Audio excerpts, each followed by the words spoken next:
défait toute la mode de racines, puis je vais aller pouvoir retirer des bébés. Je ne veux pas grossir le pot que j'avais. Je trouve que c'est un bon format. Donc, je vais aller diminuer le nombre de plantes, là, puis faire des boutures. Donc, chaque petit bébé ici, on appelle ça des rejets qui se développent à la base de la plante mère. Donc, la plupart vont avoir chacun leurs racines. Là, on le voit déjà.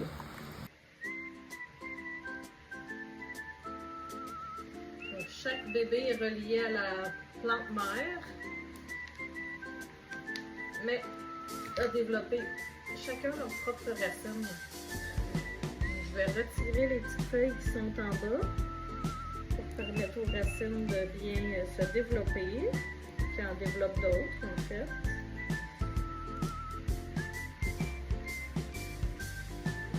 Et je vais les garder de côté.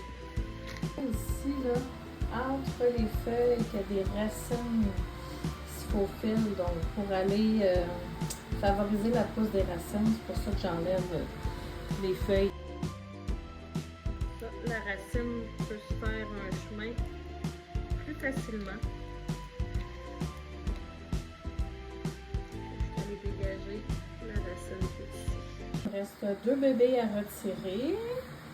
Voilà la récolte. On voit les petits bouts qui sont plus pâles en forme de cercle ici. C'est où est-ce que les bébés étaient reliés à la plante mère. Je vais pouvoir aller replanter la plante mère dans son pot d'origine. J'ai pris une décision un peu drastique par rapport à la plante mère. Étant donné qu'elle était très très longue, en plus de ses racines du bas, j'ai décidé de la rétrécir. Donc j'ai coupé une bonne partie du tronc principal, dont les racines. J'ai enlevé plein de feuilles. Je vais la laisser sécher pour qu'il y ait une cicatrice quelques jours. Puis ensuite, je vais la replanter à sec. Donc, on n'arrose jamais les cactus et succulentes quand on les rempote. Donc, je vais aller la replanter dans un substrat bien sec et recommencer l'arrosage pour qu'elle reforme un beau système racinaire. Voilà pour la plante mère. Et tous les autres vont être plantés directement à sec dans des pots individuels.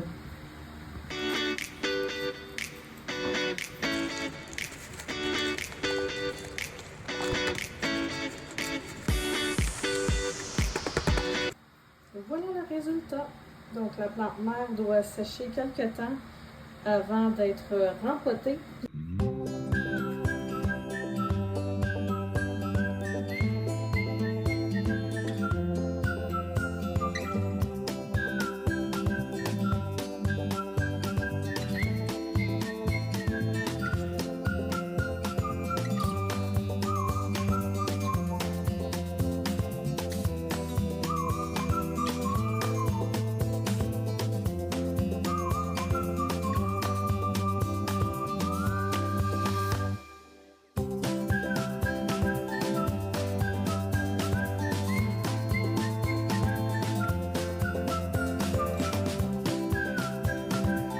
Retour après un mois de la plante mère, en fait.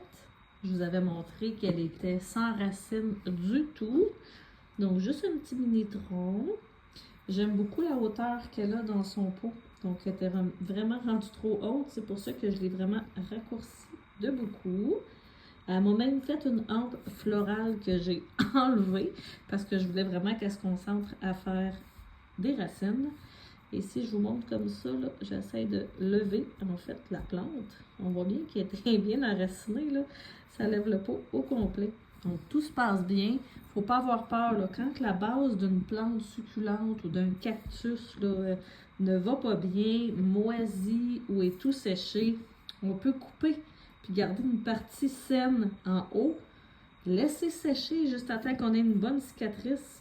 On replante dans du terreau sec. Donc, celle-là, j'ai commencé à l'arroser. Ça fait à peu près, à mon dernier arrosage, en fait, il y a à peu près une semaine.